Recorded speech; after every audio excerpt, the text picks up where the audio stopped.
What's up, YouTube family? Lou here with another God Like Collectibles video. I just want to start off, um,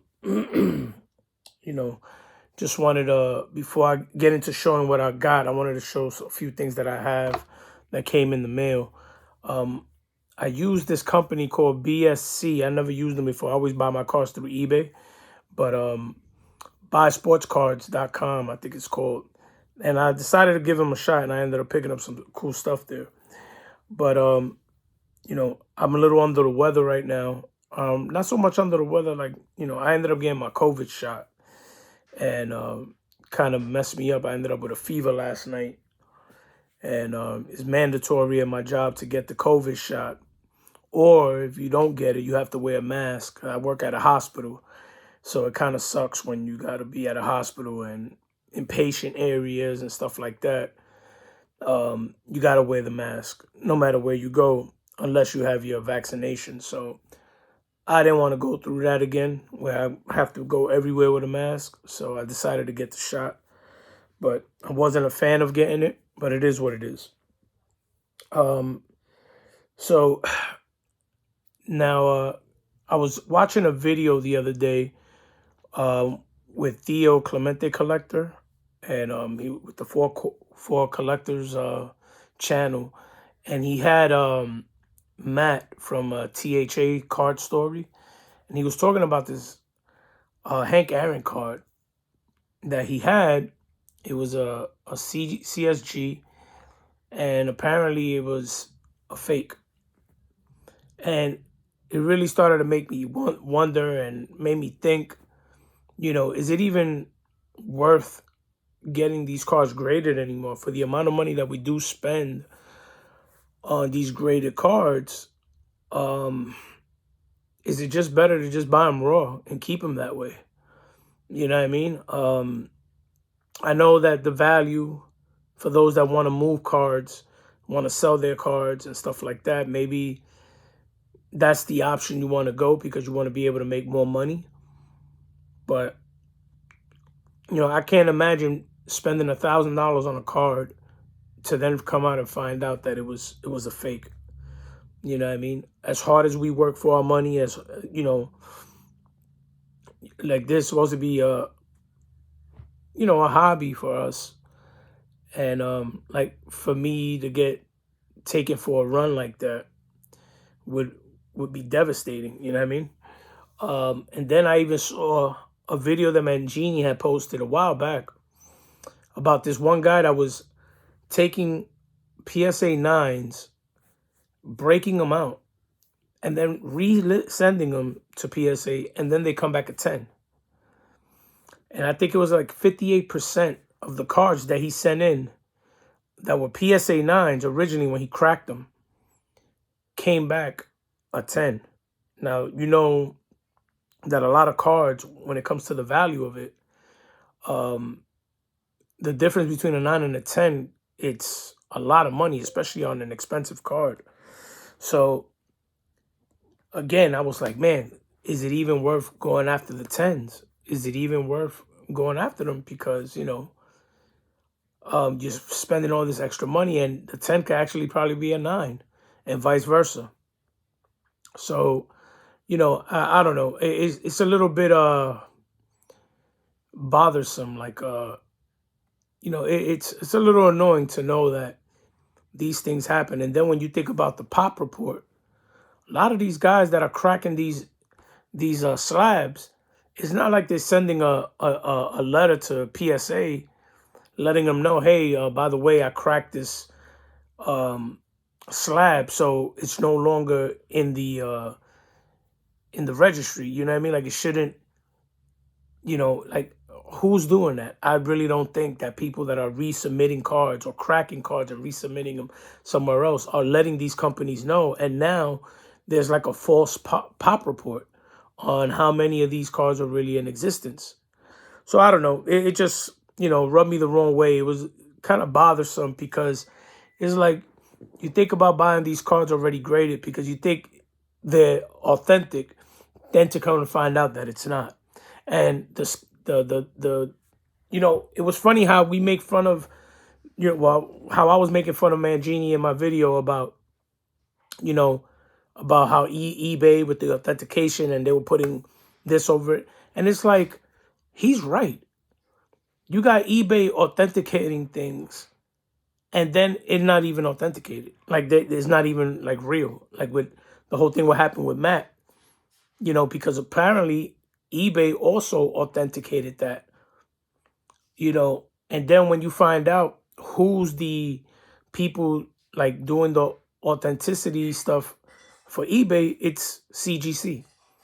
Now, granted, CGC has, when it comes to comic books, they're like the #1 company. Like, they're like the PSA of comics. But it just goes to show you that you can never truly know 100% for sure if your card is authentic. Because these people make mistakes just like we do, So it was just kind of bothering. And I feel bad for Matt because to come out and spend that much money on a card to then later on, and then you're so excited about having the card and showing the card off because it's such a hard card to get. And then all of a sudden to find out that it's not authentic and you got duped, that's like really, heartbreaking. You know what I mean? Like when like I know what I have to do to make money. You know what I mean? I work hard. I got to get up every morning. I got to do all these things to work. And to know that somebody out there, either took advantage of him or people that were in these companies that don't know what the heck they're doing.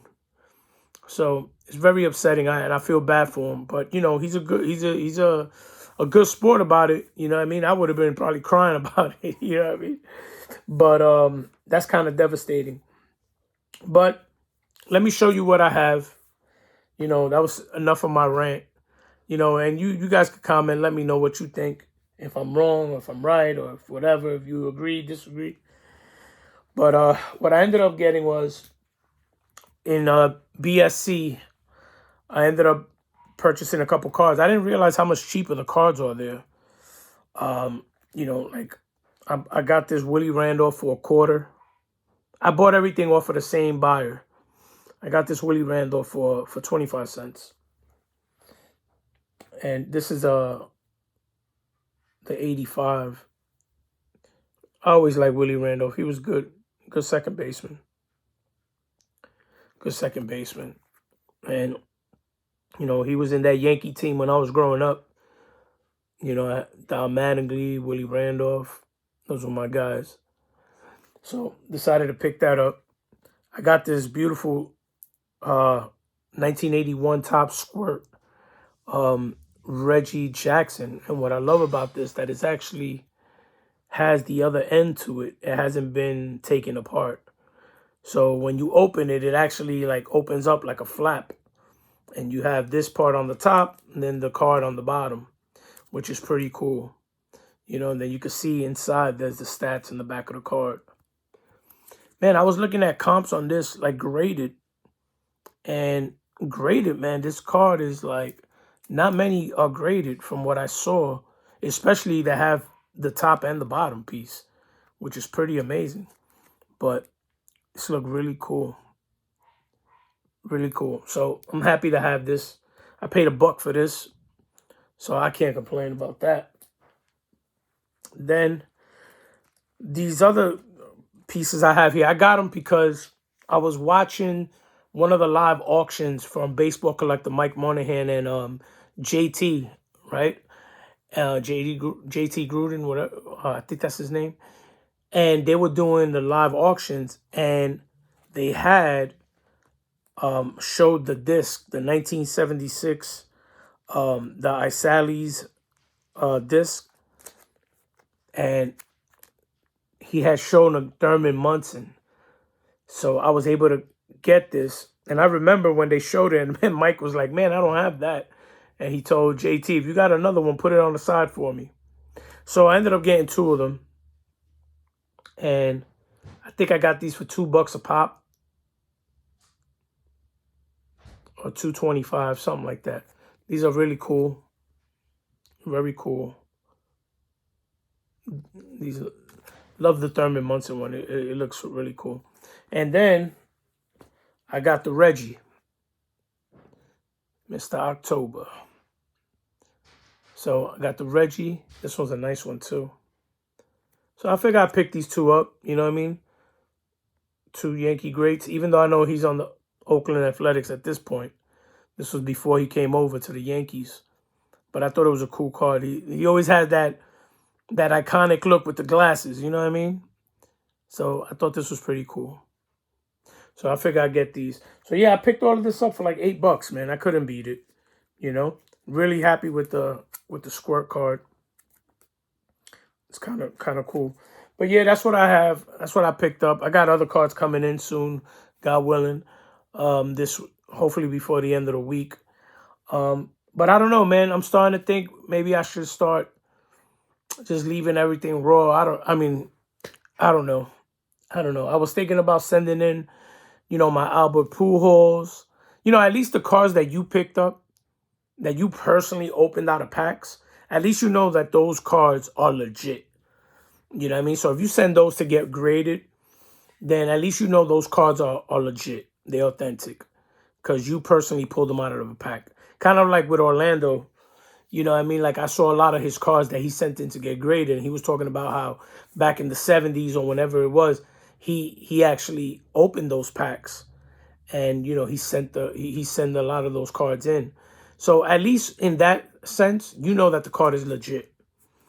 But I don't know, man. Like I said, I felt bad for Matt when I heard that story. And then when I saw the Mangini video about how this other collector was sending in, cracking cases, sending them in, and they were coming back a 10 after they were already graded a 9, goes to show you that there's really not a difference between a 9 and a 10.